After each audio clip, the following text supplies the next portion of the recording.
Hey, my name is Jeremiah Russell. I'm from Noonan, Georgia, and I am participating in Georgia Tech's 2016 Challenge Program. As you can see, we have set up a board in my garage, and today I will be explaining number 8 on the math placement test. It says, find the radius of convergence and the interval of convergence of the following power series.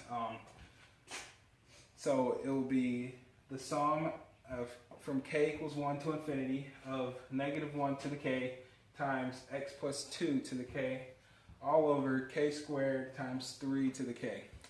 Okay, and to begin this problem, we have to use something similar to the ratio test, but instead of testing for divergence or convergence, we're actually going to be finding the ratio. So the ratio test states that if you take the limit as k approaches infinity of a sub n plus 1 over a sub n. Okay, so we'll just plug in the n's. We'll take the n's and substitute them for k's. Okay, so we will have the limit as k approaches infinity of -1 to the k plus 1 times x plus 2 to the k plus 1 all over k plus 1 squared times 3 to the k plus 1. Okay, so now we have to divide by the original. So we'll just multiply by the reciprocal. So times -1 to the k times x plus 2 to the k under k squared 3 to the k. Okay, so now we can simplify this. 3's cancel out, and it leaves us with 1 3 on the bottom. The k's, you have to keep the k's, they don't cancel out at all. And keep this k too. Okay, so now the 1's will cancel out and leave you with 1 negative, and then the x plus 2 will cancel out and leave you with 1. Okay, so now we will plug in infinity for the k's. So these two k's are both to a degree of 2. So when you take a limit and they have the same degrees, you just use the coefficients. So it'll equal -x minus 2 over 3, and that's the ratio. So now we have to put this ratio between -1 and 1, because a series converges when its ratio is between -1 and 1. Okay, so now let's solve for x. Multiply by 3 first, and you get -3 and +3. Okay, so now we have to add 2. Okay, so once we added 2, we got -1 and +5. So now let's divide by a negative.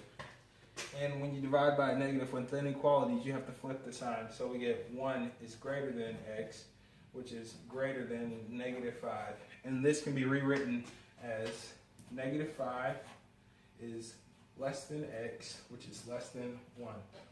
But we're not done yet. We actually have to test for convergence or divergence of the endpoints. Okay, so these are x values, so you have to plug in -5 and 1 into the original problem for x. So we'll start with -5. Okay, so when x equals -5, the problem will say -1 to the k times -5 plus 2 to the k over k squared 3 to the k. Okay, so that'll equal -1 to the k times -3 to the k all over k squared 3 to the k. Okay, so here we can see that we can reduce this problem a bit. And once it is reduced, it will be 1 over k squared. Now, we can test this for convergence. We'll use the p-series test because that's what it's most similar to.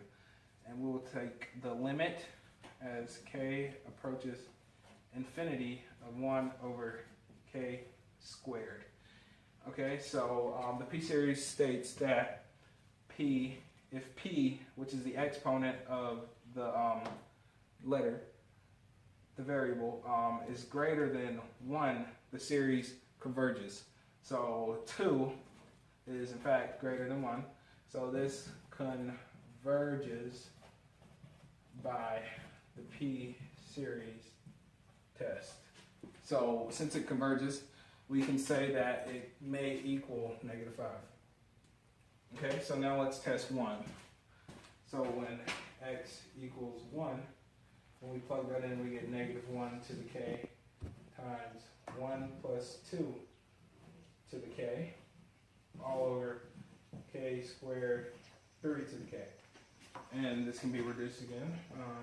-1 to the k times 3 to the k over k squared 3 to the k.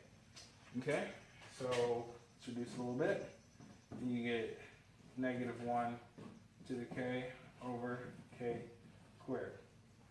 Okay, and from this you might recognize that is a alternating series test. So we will take the limit as k approaches infinity of the absolute value of k of -1 to the k over k squared, and that will equal the limit as k approaches infinity of 1 over k squared. So the alternating series test says that if you take the limit as k approaches infinity of the absolute value of the original, you will, and if it equals 0, it converges. And it does equal 0 because 1 over infinity, it goes on forever, and it approaches 0. So you get it converges by the alternating series test. Okay, so now you can say that it may also equal 1. And there we have it. That is our interval of convergence. Now we can find the ratio by setting the endpoints over 2. Okay, so we can say that 1 minus -5 over 2. And that becomes a plus, so it equals 6 over 2, which equals 3. So our R equals 3, and that is our radius of convergence. So we have that our radius of convergence equals 3, and our interval of convergence is x between -5 and 1.